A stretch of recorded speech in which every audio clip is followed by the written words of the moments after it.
వెంకటేష్ ఒక చిన్న పట్టణంలో నివసించే అమాయకమైన అబ్బాయి. అతను చాలా సహాయం చేసే స్వభావం ఉన్న వ్యక్తి. ఒకరోజు అతను తన కాలేజీలో మాట్లాడుతున్న పద్మ అనే అమ్మాయిని చూశాడు. పద్మ ఒక తెలివైన, అందమైన అమ్మాయి. వెంకటేష్కు ఆమెను చూడగానే ప్రేమ పుట్టింది. పద్మ ప్రతిరోజు ఆ పాత వృక్షం కింద కూర్చొని పుస్తకాలు చదువుతూ ఉంటుంది. వెంకటేష్ ఆమెను అలా చూసి ఆమెతో మాట్లాడాలని అనుకున్నాడు, కానీ భయపడ్డాడు.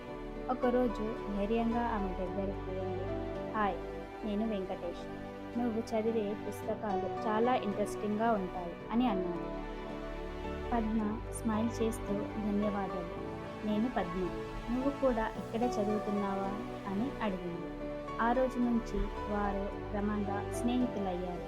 వారు తమ జీవితం గురించి, కలల గురించి ఒకరితో ఒకరు పంచుకున్నారు. ఈ స్నేహం కొంతకాలంలో ప్రేమగా మారింది. ఒకరోజు వెంకటేష్ తన ప్రేమను పద్మకు చెప్పాలని నిర్ణయించుకున్నాడు. వర్షం కురుస్తున్న రోజున ఆ పాత వృక్షం కింద ఆమెను కలిశాడు. పద్మ, నేను నిన్ను చాలా ఇష్టపడుతున్నాను. నా హృదయం నీకోసమే అని చెప్పాడు. పద్మ అతని మాటలను విని ఆలోచించి, వెంకటేష్, నీ ప్రేమ నిజమేనని నాకు తెలుసు, కానీ నా కుటుంబం ఈ విషయాన్ని ఒప్పుకోదు. వారు నన్ను ఇంకా చిన్నదానిగా భావిస్తున్నారు అని చెప్పింది. వెంకటేష్ ఆమెను కోల్పోవడం ఇష్టం లేదు.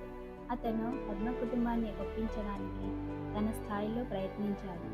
ఆ కాలంలో వారు ఎన్నో అడ్డంకులు ఎదుర్కొన్నారు.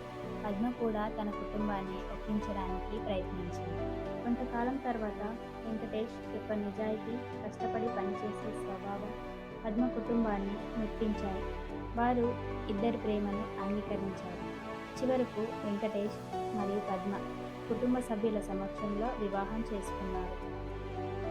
వెంకటేష్ మరియు పద్మ ప్రేమ కథ ఇంతగా నమ్మకానికి, అంకితభావానికి ఒక నిదర్శనం. వారు ఎన్ని కష్టాలు ఎదురైనా చివరకు ఒకటయ్యారు. ఈ కథ ప్రేమలో ధైర్యం, నమ్మకం ఎంత ముఖ్యమో నేర్పిస్తుంది.